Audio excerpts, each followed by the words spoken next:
Junaidi, personil Kopi 4 Batalan Bikopor, Satbrimob Aceh. Mohon izin Komandan, untuk hari ini kita melaksanakan pemupukan yang kedua kalinya di lahan ketahanan pangan kita yang terletak di Desa Kolacangkoy, Kecamatan Lapang, Kabupaten Aceh Utara.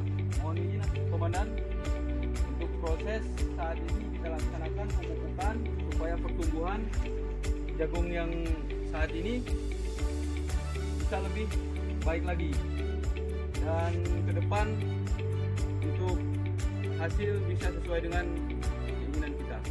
Demikian Komandan, salam ketahanan pangan.